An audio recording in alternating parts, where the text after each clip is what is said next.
I am super excited to show you my conversation with Morgan Uber today, who is Director of Video Communications and reporter at the American Athletic Conference.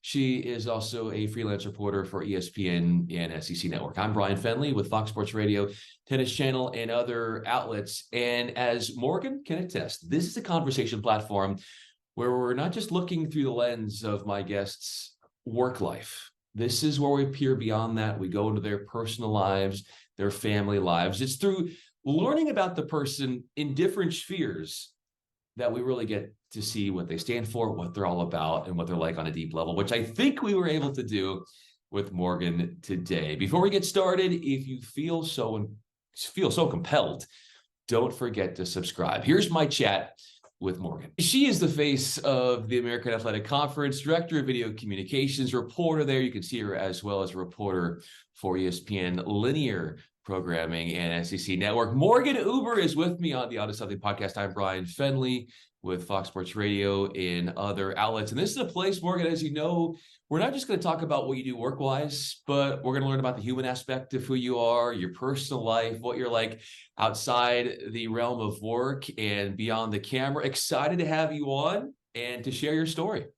Bryan, I appreciate you having me. I think it's really great what you do in telling these human interest stories, right? Like for my role and what I do, it's great for me to shed the curtain behind these student athletes' lives and show that they're more than just athletes on the field. So love that we get to have the opportunity to tell my story. As you know, it's rarely done. I'm usually the one interviewing and asking the questions. So fun to have the tables turned. Thanks for having me. Well, now that the tables are turned, I look forward to a progress report, a grade from you as to how my interview questions are stacking up to what you normally do. But let's start here, Morgan.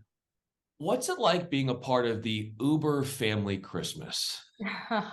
Well, funny you ask. This year was the first year that I got to have two Christmases. My husband and I got married in July. So we had the opportunity to spend Christmas with my family here in Dallas, Texas. We did that a few days before Christmas and then went up to the in-laws. But it's quaint. It's even though there's just six of us, it's still loud. My mom's Italian cooking, nothing beats it. We do a special white Christmas tradition. We have our sea bass, our cauliflower, our angel hair pasta. So definitely lots of traditions in my family, and it's fun, to carry those on from my mom. Her grandmother did these things, and so hopefully one day it'll be held in my house, and I'll be keeping those traditions alive.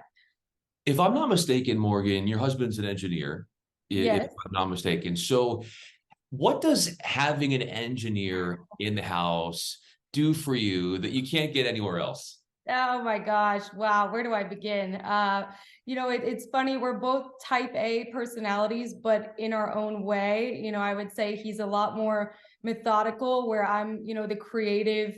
I always like to say he's the math science brain and I'm the English creative brain. So we balance each other, really well. I think he keeps me, on task. But it's great because both of us, also travel a lot for our jobs. He is in the field quite a bit too. So it's really nice when we are actually home to be able to spend quality time together. And, he loves sports. That's one of the things that brought us together when we met 8-9 years ago at the University of Missouri. And so, yeah, I don't think, because sports is such a big part of my life, it's great to be married to a sports fan, but also, he has other interests too. And it's, I always like to say just that quality time. I think as far as I've come, in my career and living far from my family for the 4 years that I did and doing long distance with, my then boyfriend and fiance for 7 years before we got married was,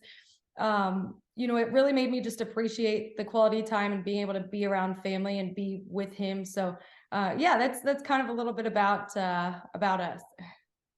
Being able to appreciate the early times, and they're not always the most lavish, as you know, but you gain so much wonderful experience. You work with great people and great conferences.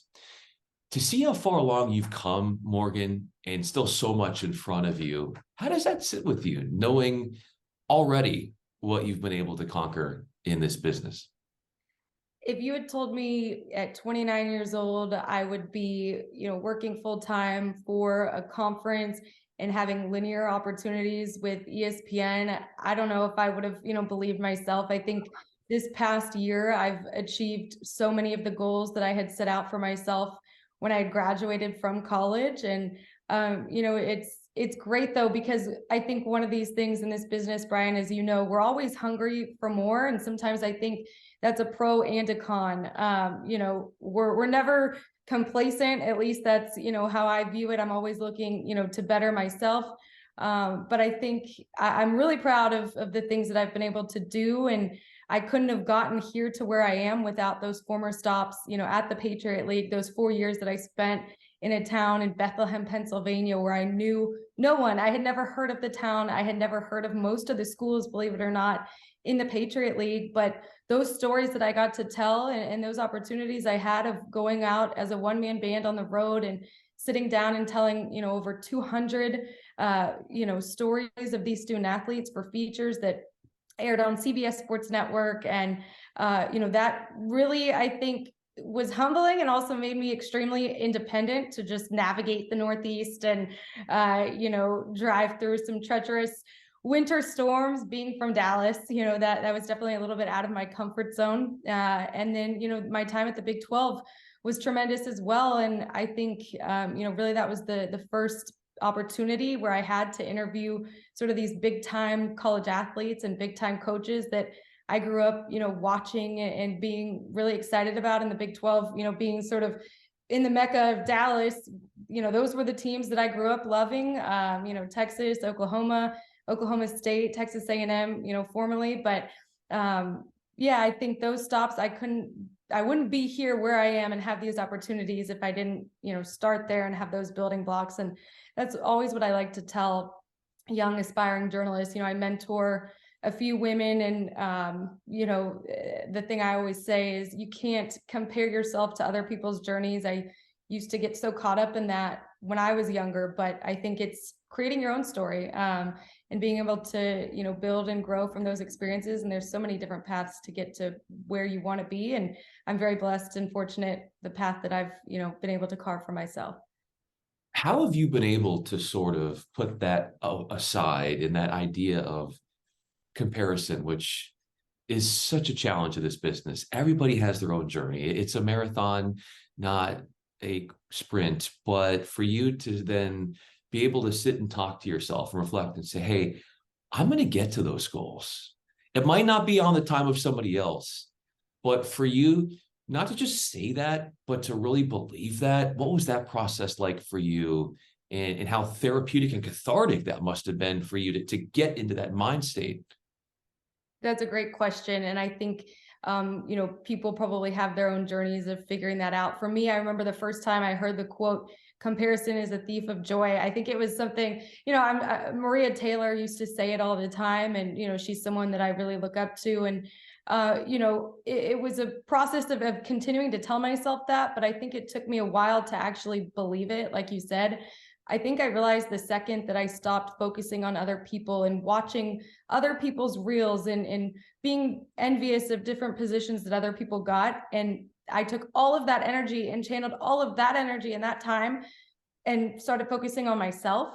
That was really where I saw the biggest growth. And I think for me, it was sort of during COVID, right? Where we had a lot of time to kind of sit back and reflect, and the hustle and bustle of our lives calmed down. And I really was able to just focus on improving my interviewing skills and my skills in front of the camera and honing my craft. I think, and again, it's so hard to do. And I think it does take time, and, definitely easier said than done. But the second that I was just really able to, focus on myself is, and also just being happy for other people in this business. There's so many opportunities, especially with the digital space that has been created. When we went to college, I mean, digital, social, those jobs really didn't exist. It was you went into local sports and worked your way up, and then hopefully one day, made it to a network. But there's so many opportunities. And I think I've gone, to a few different,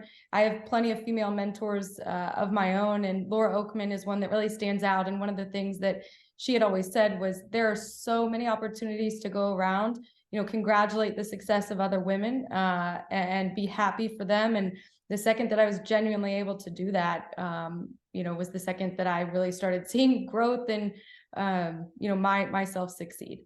It's so beautifully that the way in which you described that, because Morgan, it's like there was a part of you that let go, and that was a beautiful thing for you, because then you were able to feel your own like liberation and freedom, and find yourself in a unique way in which you were then able to thrive and put yourself in the focus, which is what we're doing here in this conversation platform. Morgan Uber is with me, with, of course, freelance reporter at SEC Network, ESPN, and also a reporter, director of video communications at the American Athletic Conference. You, as an interviewer, now you're on the other side here, you're taking interview questions, but you as an interviewer, where do you think you've progressed the most in that department? I think first and foremost, it's listening. And before I dive into that, I just want to say I'm already going to grade you right now, Bryan, A+. No, stop it. Not even. Well, I mean, here we are having this candid conversation, and it's so clear that you're listening to my answers, right? And this is what I'll get into. You're listening to my answers and letting the conversation flow rather than having, come with a list of scripted questions. And so I would say, for me, that's one of the things that, and it takes time, I think, to do that. And I like to say, especially when I'm sidelining, now before halftime, when I'm getting that coach interview, the walk off at halftime, I only plan my first question. And then I really, really listen to what he says, what that coach says, he or she, to follow up and ask a good question based on what they just said. Because I think, a lot of the times when you watch silent, you can tell. And I think, that's just one example, but my longer form type sit down interviews, coming up, we'll have some Tulane student athletes coming into our studios ahead of the Cotton Bowl to preview that. And I always, like to prepare my first and second questions, but then just listening to them and making it feel like it's really a conversation, making them feel comfortable. I always like to leave a conversation when my subject, looks at me and says, wow, that really just felt like a conversation. I was nervous at the beginning, but you made me feel comfortable. Like, if I can make my subject feel comfortable, that's first and foremost my goal, to get them to open up and maybe say something that they've never said or never shared before. I've done a lot of feature interviews, and I think, previously at the Patriot League, that was one of the things I would have, my notebook. I was 23 years old and, would really stick to the questions that I had at hand. But where I saw myself succeed was when I could just put down the notebook, listen to what they were saying, and just have a free-flowing conversation. And that's where I think you get the best answers, and really where your subjects can just completely open up.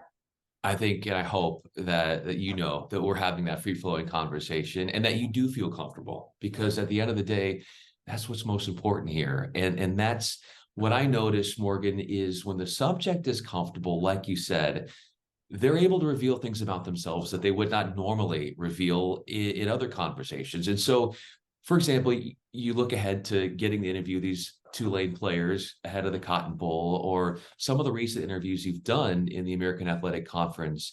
And what have been those beautiful moments where you maybe had a question or two, but like you said, you're so good at listening and letting the conversation go where it goes organically and naturally, but where you had that aha moment? Where have those popped up, and it's led to the conversation going in places that you, like you've said, you did not expect to go, but it ended up being beautiful? I think the first thing that comes to my mind when you ask me that question, it's not an experience that I had here at the American per se. It was actually at the Patriot League back in 2019. I sat down with a young man from Lehigh University. He was on the men's basketball team there. He was their star player, one of the star athletes in the league. And their SID, their sports information director, had come to me and said that Lance was wanting to share his story about his depression, and he had never opened up before about mental health. And mental health is, such an important thing to me personally, and, to the scope of student athletes as a whole, and focusing on that with just the demands of all that they go through. And this young man sat down, and it was a feature that we had done for CBS Sports Network on a halftime for a Lehigh men's basketball game. And he, candidly said, he looked at me and started telling his story, and he goes, I've never shared these things before, but and it was in that moment, I was just like, wow, first of all, he had seen the work that I had done the 3 years prior with other Lehigh student athletes and sharing their stories, none to the level quite of that degree. Normally they were about a project they were working on, maybe in their biology or chemistry class, or a cool internship they had had. But I had done some more serious sit down interviews, but he had went to the SID and said, he wanted to open up and share his story about his battles with mental health. And I mean, some of the things he shared with me were just profound. And, it's a story that I look back on, and I think it's one of the proudest moments in my career, because the way that he was able to open up and how he shared that story and on his social media, he was, really proud that he shared that in hopes to make a difference in someone else's life. So, when I think of really powerful things and stories I've done, that one just really comes top of mind. Had to have been therapeutic for him and also for you to be able to display that courage, and then for him to validate you and to know that he felt comfortable with you. That's all we can hope for in these conversations. And obviously, you'd said mental health is important to you. And how are you caring for yourself mental health wise? Because this is a challenging business.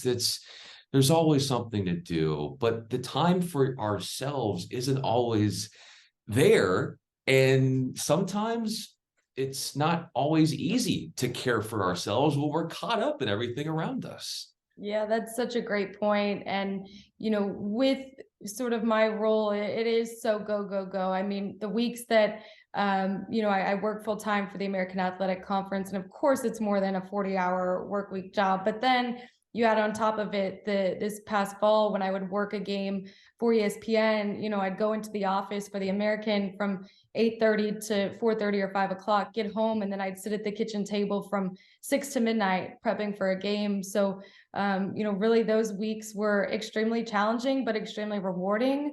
But like you said, we really, really do have to take the time to take a step back. And sometimes it's saying no to opportunities. Other times for me, it's what I've found, that has worked for me this year is just putting the phone down.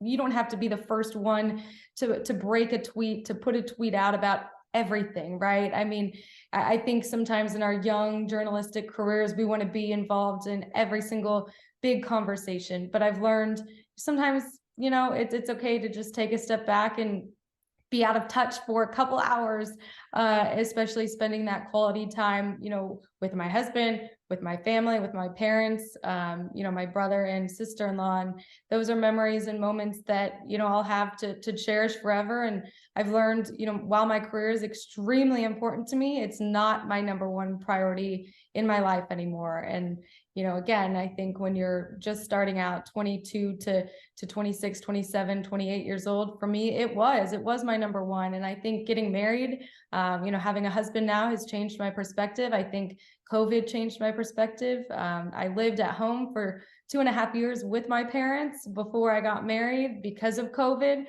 moving back to Dallas. So I think just spending that time, that quality time, with my family, with my husband, that's the most important thing to me.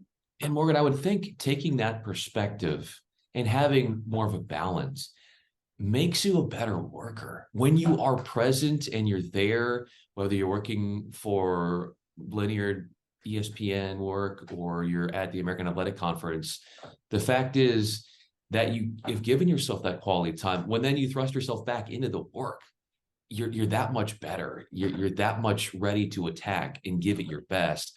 When it comes to that quality time, aside from the Uber family Christmas, what does that look like for you where you're really able to recharge?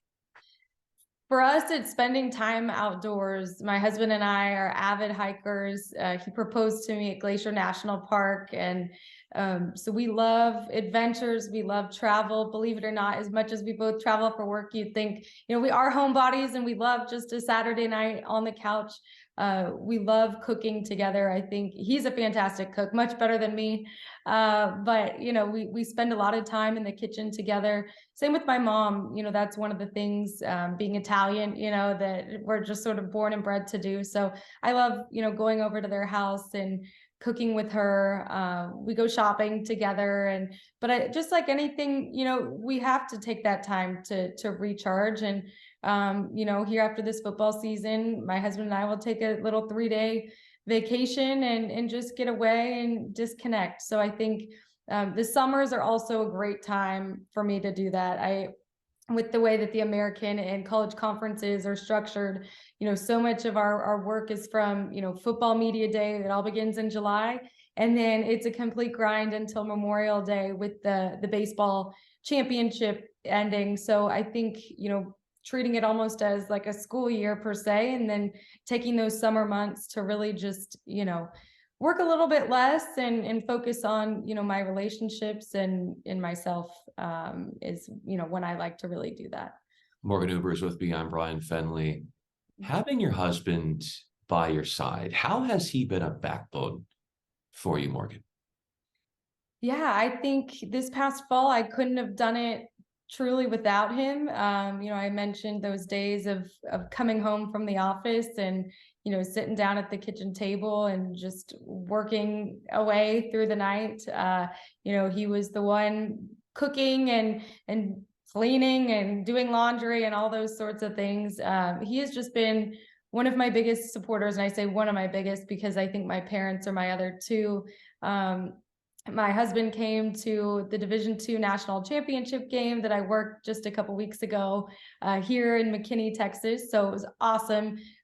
10-15 minutes from home, and instead of watching the game on TV, he wanted to come out and watch me, work in the action. My dad also came as well, but I think they love to come to games, and sometimes I'm like, well, why don't you just watch on TV? But I think they enjoy sharing in those moments. But I think the years that we did long distance, he knew that my career was incredibly important to me, and I knew I wasn't going to be in Bethlehem, Pennsylvania forever. So he let me go and sort of chase that dream. And we made it work long distance. We'd see each other every 4 to 5 weeks. Sometimes the longest we went was 9 weeks one time.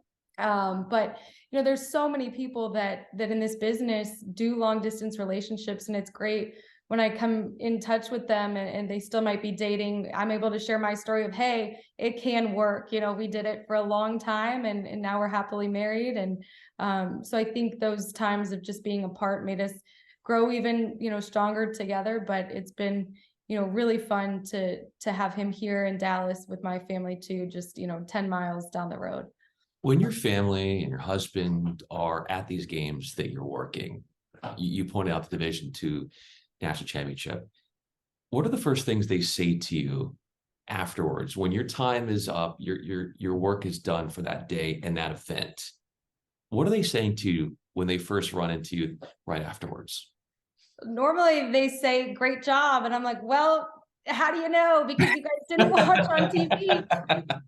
But normally their phones are getting flooded by, aunts, uncles. My mom usually stays at home and we'll watch the games on TV and we'll record them. But yeah, it's usually a big embrace. It was, a lot of fun. That past weekend my husband came down to the field and we took pictures, in the confetti. But, it's not just about me anymore. It's about us in that sense now that we're married. So it's fun to have him share in those moments. But yeah, I think, my dad is always, it's hard to ever get any sort of criticism from them, because even I know, oh man, I didn't like the way I asked that question, or, oh, that report could have been better, but they're always still saying, great job, that was awesome. So they're the encouragement and that positive reinforcement sometimes that you need, because we can be really hard on ourselves in this business and nitpick everything. But sometimes it's not about being perfect. It's just about being authentic. And I think that they're just good reminders of that, and really positive and encouraging, all the time. being authentic, being relatable. I think that's what translates most on the screen and makes you that much more humanizing, if you will. And what we're trying to accomplish here in my conversation with Morgan Uber, I'm Bryan Fenley. The way in which you give your husband positive reinforcement. We've talked about what he does for you, how he supports you and believes in you and has for all these years. How do you return the favor to him? Gosh, well, sometimes it's trying to cook, a good meal for him every once in a while. I do my best, but I think his business is extremely challenging, and he deals with managing a lot of different types of people. So sometimes it's just being a good listener. When he gets home and wants to vent about work, we try not to talk about work too much, but obviously there's always a time and place. But sometimes, yeah, it's just being a good listener, or even letting him go golf on the weekends, on the rare weekends that he might be home and I want him to do some things around the house, but letting him go and have that time of his that he needs to recharge. So yeah, I think those are a few of the things. He loves the outdoors. He loves being at the lake and spending time with his family as well. So sometimes it's letting him pick the vacations and outdoor activities for a change. Morgan Uber is with me. I'm Bryan Fenley. You both bonded over sports. You both were at Missouri, great school, obviously for journalism. When did you know that this was going to be a lifelong pack when you met your then boyfriend? Gosh, I mean, really, I think it was when I was in Kansas City, my first job out of college. I worked for Fox Sports Midwest, now Bally Sports Midwest. And before I guess I get into that story, I just want to mention something about that position. It was a position that I received before I had even graduated from Mizzou. And it was, February of my senior year. One of the coordinating producers of Fox Sports Midwest had reached out to our news director at KOMU in Columbia and had said, we're looking for someone to collect sound in the clubhouse, in the Royals clubhouse. And that year, the year prior, they had just made it all the way to the World Series. They lost, but they were a really good team. They're bringing a lot of pieces back. And I'm like, wow, collect sound in the clubhouse. I don't really know what that means, but the Royals, that's really cool. I knew my husband wanted to go work for an engineering firm in Kansas City when he graduated with his master's. So I was like, wow, maybe I can make this all work.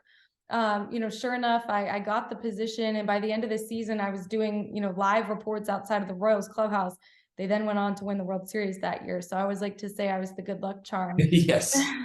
in 2015. But, that was an experience. I like to tell younger journalists that, just apply for every position and be curious about any position out there, because you never know what it might turn into. So I think, for me, it was when I really decided that I was trying to be in a market where, my husband I knew, or, then boyfriend was going to be. And, and then he was able to move to Kansas City, and we spent 4 months together before then I moved off to the Patriot League. But it was around that time. So we'd been together for just, probably a year and a half at that point. If I were to, and as we wrap up this conversation, Morgan, if I was going to ask you one more question, when you do have a moment to watch a game with him, when maybe you're not working that day and you're able to sit on the couch and watch a game with him, if I'm sitting at the chair in the living room next to you, what am I going to notice about you and his interaction while the game is going on?